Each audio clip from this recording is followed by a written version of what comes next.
ከአቤል ጋር ደህና አይደላችሁም እንዴ? ደህና ነን ማሚዬ ይመስገን።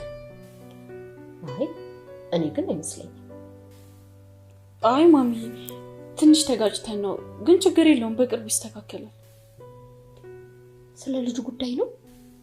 አይ አይደለም ሌላ ጉዳይ ነው። ትዳር እኮ ረጋ ብለሽ ቻል አድርገሽ የምትኖር ኑሮ ነው። መቻል? አዎ መቻል ነው። ሴት ልጅ እኮ ሆዷ ሰፊ ነው የኔ ልጅ።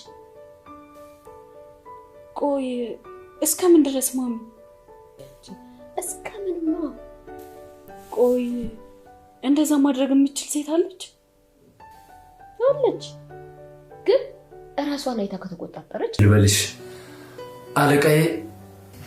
አቤል ዙሪያ ጥምጥም አትሂድ፣ ቀጥታ የጠየቅኩህን መልስልኝ። ርብቃ በቃ ስራዬን አሁን ልነግርሽ አልችልም። ለምን? ምክንያት የለኝም። ምክንያቱማ ከዛ መሰሪ ወንድምህ ጋር መመሳሰል ፈልገህ። እዩኤልን ደግሞ እዚህ ጋር ምን አመጣው? መቼ ከህይወታችን ጠፍቶ ያውቃል?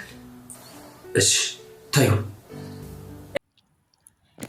ሰላም ጤና ይስጥልኝ ውድ ቻናል የቤተሰቦች እንዴት ናችሁልኝ? እንኳን ወደ ርብቃ ቻናል በሰላም መጣችሁ። ርብቃ ድራማ በክፍል 46 ላይ እንግዲህ አቤልና ርብቃ ከ2 ዓመት በኋላ አዲስ ህይወት ሲጀምሩ ሁለቱም ፍቅር እያጡ መጥተዋል። መጀመሪያ ላይ በፈተና ውስጥና በችግር ውስጥ ሲያልፉ ያለ በጣም የሚዋደዱ አንዳቸው ለአንዳቸው የሚያስቡ ነበሩ።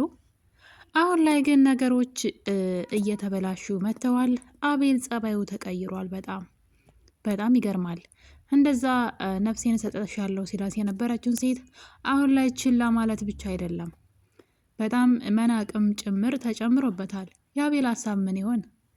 ሌላው ደግሞ እንግዲህ ማሚቴም ደግሞ እንደምናውቀው ልጇ መቲ ናት ብለን ነበረ። በንቅሳታቸው ምክንያት አንድ አይነት ስም ስላላቸውና ማሚቴ ደግሞ ልጇን በልጅነቷ ራሄል ብላ ነቅሳት ስለነበረ መቲ ጋ ያለው ንቅሳት ምናልባትም የማሚቴ ልጅ ናት ብለን እያሰብን ነበረ። ነገር ግን እንዳሰብነው አይደለም። እንግዲህ ከ2 ዓመት በኋላ ማሚቴ ከባለቤቷ ጋር እንደ አዲስ ፍቅር ጀምር ማለት ትዳር ውስጥ ገብተው በሚል ይስተካከልልኝ ሁለቱ በትዳር ሆነው ልጃቸውን መፈለግ ጀምረው ነበረ። ልጅቷ ደግሞ ከሌላ ሀገር ማለት ነው ከሄደችበት ሀገር ተመልሳ ቤተሰቦቿን እየፈለገች ነው። ነገር ግን በዚህ አጋጣሚ እዩ እጅ ውስጥ ገብታለች ልጅቷ ማለት ነው። ነገር ግን እነ ማሚቴ ስለ ልጃቸው ከውጭ ወደ ሀገር መግባቷን ነው እንጂ ከየት ሀገር እንደመጣች አያውቁም። እንደውም አረብ ሀገር ተብሎ ነው የተሳሳተ መረጃ የደረሳቸውና ለዛም እንግዲህ ልጅቷ ከአረብ ሀገር የመጣች መሆን አለባት እነሱ የሚፈልጓት። የማሚቴ ባለቤት አባቷ ማለት ነው የልጃቸው አባት እሷን ሲፈልግ እንግዲህ የገዛ ልጁን ትክክለኛ ልጁን መንገድ ላይ አግኝቷት ነበረ።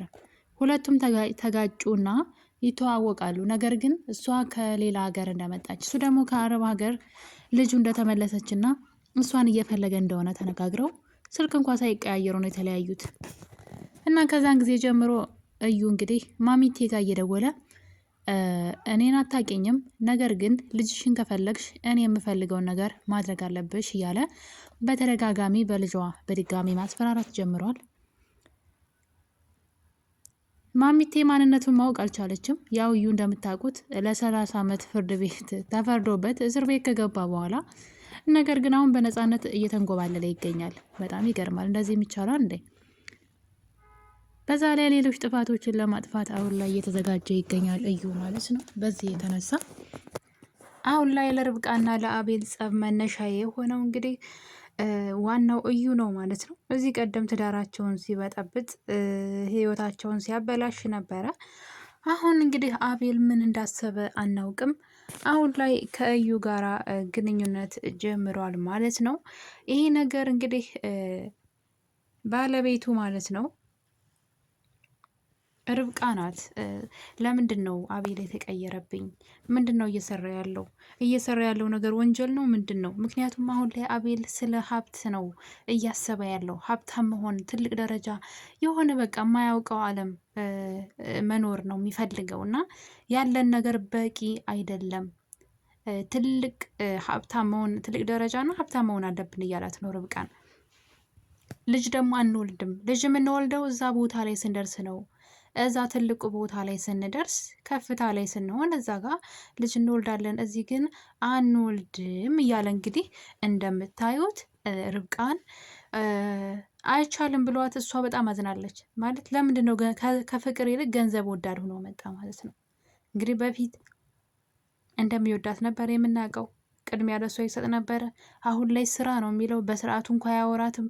እና የማያውቀውን ዓለም ነው እየፈለገ ያለው ማለት የሆነ ቦታ በቃ በህልሙ ያሰበው ቦታ አለና ምናልባት ላይደርስበት ይችላል፣ ሊደርስበት ይችላል። ግን ደግሞ ገና ለገና እዛ ካልደረስን ልጅ አይቻልም። ትዳርን ትቶ ማለት ትዳሩንም እኮ እያከበረ አይደለም። ርብቃን ትቷታል። ለምትጠይቀው እንደሚስት ምንም መልስ አይሰጣትም። ምን እንደሚሰራ አይነግራትም። እሷ ቤት ውስጥ ቁጭ ብላ እሷ አሽንጉሊት ናት ማለት ነው። እና ምንም አይመለከታትም። እንዴት ነው እንደዚህ የሚባል ነገር አለ እንዴ? ትዳር ላይ ተሳስበው ነው አይደለም? እና ልጅ የሚመጣው ያኔ ነው እንጂ አሁን አይደለም። እዛ ነው ልጃችን መውለድ የሚቻለው፣ እዛ አሜሪካ ምናምን ሲላት ነበረና አሁን ላይ በመካከላቸው ትዳራቸው ላይ ትልቅ ፈተና ገጥሟቸዋል። እሱም ደግሞ አቤል ነው። አቤል እየተጃጃለ ነው። ይችን ወርቅ የሆነች ልጅ ማለት ነው ብዙ ፈተናዎችን አሳልፋ አሁንም ከሱ ጋር ያለች ማለት ነው። ማንም ሰው አያደርግም አይደለ?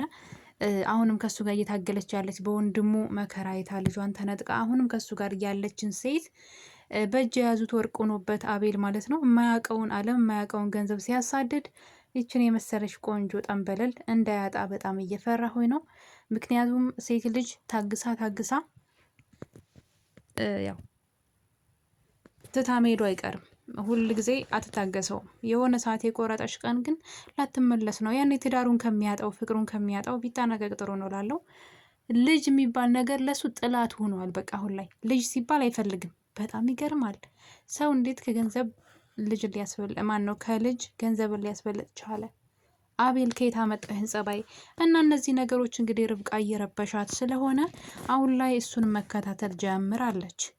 እና እንግዲህ ርብቃና ሪች ነበሩ አቤል ወደሚሄድበት ቦታ ተከትለው ሲሄዱ አቤል ከእዩ ጋር አብሮ ቁጭ ብሎ ሲያወራ አዩት። ርብቃ በጣም ተከፋች። ልጄን ገሎብኝ እንዴት ከጥላቱ ጋር አብሮት ሆነ ብላ በጣም ተከፋች። እና እንግዲህ ይሄን ነገር ያየችው ስላልመሰለው እሱ እንደለመደው ስራ ምናምን እያለ እዩ ጋር ምን እንደፈለገ አልገባኝም። ማለት እኔ በእርግጥ የሆነ ነገር እየጠረጠርኩኝ ነው። የማሚቲ ልጅ እንግዲህ እዩ ጋር አለች፣ ፍቅረኛው ሆና ማለት ነው። እሱ በልጃቸው እያስፈራራ ቤቱን ሁሉ በስሙ እንዲያደርጉለት እየጠየቃቸው ይገኛል። አሁን ላይ ልጅቷ ያለችበትን አውቃለሁ፣ ነገር ግን ይህን እፈልጋለሁ፣ ይህን ከሰጣችሁ ልጅቷ የት እንዳለች እነግራችኋለሁ እያለ ልጅቷ ግን ከሱ ጋር ነው ያለችው። እና እነዚህ ነገሮች በዚህ እያሉ እንግዲህ አቤል ያችን ልጅ ስልክ ቁጥር ስጠኝ እፈልጋታለሁ እያለ ነው። እዩም ግራ ገባው። ርብቃ ሲለው እሷን ተዋት አለው። የዛችን ልጅ ቁጥር ስጠኝ በጣም ቆንጆ ናት እያለ ነው አቤል። እንዴት ነው ነገሩ? ማለት አቤል ሊጃጃል ነው እንዴ? ኧረ አቤል አትጃጃል በዚህ እድሜ እንዴ! ይችን ወርቅ የሆነች ሚስትህን እንደ መንከባከብ ምን ለማለት ፈልገ ነው? ወይስ ሆን ብሎ እዩ ሊያጠምደው የፈለገ ይመስለኛል። የሆነ የጠረጠረው ነገር ካለ ብዬ አሰብኩኝ። ልጅቷ የነማሚቴ ልጅ እንደሆነች በሆነ መንገድ የጠረጠረ ይመስለኛል አቤል። እና ልጅቷን ሆን ብሎ በፍቅር የቀረበ መስሎ ከእናቷ ጋር ሊያገናኛትም ያሰበ መሰለኝ። ብቻ ግራ ገብቶኛል። እሱ ግን ከዩ ጋር መገናኘትና ከዩ ጋር ስራ መስራት እንደሚፈልግ እያየን ነው። እንግዲህ ምን አስቦ እንደው አላውቅም። ማለት እኔ አላውቅም። ሰው ተፈትኖ እንደውም እኮ ከፈተና ሲወጣ ርብቃ ተሰቃይታለች አይደለ? በዩ የደረሰባት ብዙ መከራ አለ እሷ ላይ ልጇን እስከ መግደል ድረስ የደረሰባት ከዚህ በላይ ጠባሳ የለም። እና እሱም ልጁ ቢሆንም ግን እናትየዋ ናት ያረገዘችው እና ልጇ እንደዛ የሞተባት ደም የሆነባት እናትየዋ ናት። ታዲያ እንዴት ነው በምን ሂሳብ ነው ማለት እኔ አላውቅም። ብቻ እንደገና ለርብቃ ስቃይ ይገባታን ብዬ አላስብም። ስለዚህ እዩ ከዚህ ተግባሩ አቤል ማለት ነው ከዚህ ተግባሩ ሊቆጠብ ይገባል ባይ ነኝ። እያደረገ ያለውን ነገር መተው አለበት። በጣም ነው የሚያስጠላው ነገሩ። እውነቴ ነው የምላችሁ።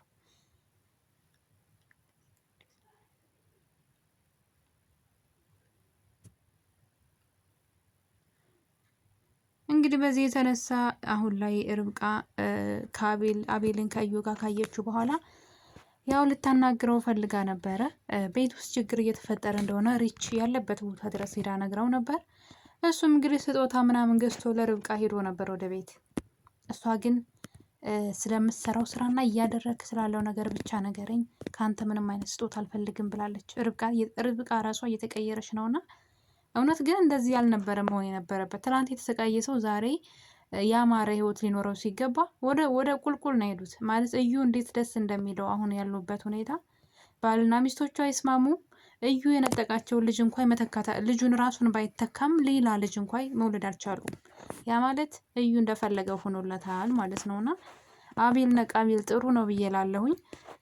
ርብቃ ግን ያንተን ስጦታ አልፈልግም፣ ስለምትሰራውና ስለምታደርገው ነገር ንገረኝ እያለችው ነበር። እሱ ደግሞ ምንም አይነት ክብር የሚባል ለሷ የለውም። ምን ተፈጥሮ ይሆን እንግዲህ በቀጣይ ክፍል የምናይ ይሆናል። ርብቃ ክፍል 46 ላይ እንግዲህ ማሚቴም ራሷን ስታ ወድቃለች። ልጇ ቤት ድረስ መታ ነበረ። ለምን እንደመጣች ባናውቅም በሌላ በአዲስ ቪዲዮ እስከምንገናኝ ድረስ በክፍል 47 እስከምንገናኝ ድረስ ሁላችሁንም ወዳችኋለሁ። ቸር ቆዩልኝ።